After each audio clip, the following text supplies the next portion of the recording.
طب يا صاحبي انا جاهز، انت جاهز؟ جاهز. بص بقى يا صاحبي، انت هسألك سؤال، لو جاوبتني عليه صح انت سجلت الاول المهرجان ده بكام؟ 600 جنيه. حلو قوي. لو جاوبتني صح على السؤال اللي انا هسأله لك ده هسجل لك المهرجان ببلاش. تمام ماشي انا جاهز. تمام؟ انا جاهز. دلوقتي انت معاك 5 تفاحات، خدت منهم 3 تفاحات، يبقى معاك كام تفاحة؟ بقى معايا 2. متأكد؟ متأكد. طب ركز بس شوية، بص ركز في السؤال عشان تعرف تجاوب صح، عشان تعرف تجاوب صح. دلوقتي معاك 5 تفاحات، انت معاك 5 تفاحات، تمام. خدت منهم 3 تفاحات، يبقى معاك كام تفاحة؟ بقى معايا 2. حاول تركز شوية، حاول تركز شوية أرجوك، حاول على قد ما تقدر ركز.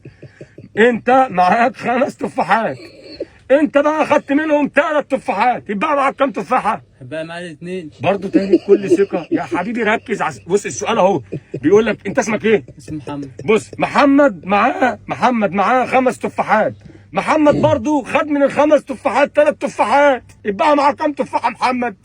بقى معايا 2 برضه. محمد خد 3 من 5، بقى معاه 2. وهو معاه 5. لا ده كده يبقى 10. 10 ايه؟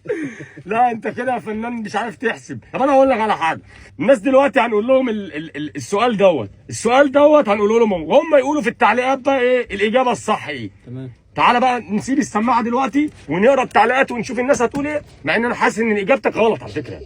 انا حاسس بكده. بس عايز اسالك سؤال، انت جيت عن طريق ايه؟ طريق الواتساب. طب لو حد بقى عايز يجي يغني بقى ويركب الصاروخ بقى وكده يتواصل فين؟ اتصل على الواتساب. فين رقم الواتساب؟ موجود ايه؟ عاش يا فنان اخويا والله، بوس يا فنان، انت نورت الدنيا وشرفتني والله العظيم. استاذنك بقى استريح عشان نقرا التعليقات ونشوف الناس هتقول ايه، عشان نسجل لك بقى الاغنيه يا فنان.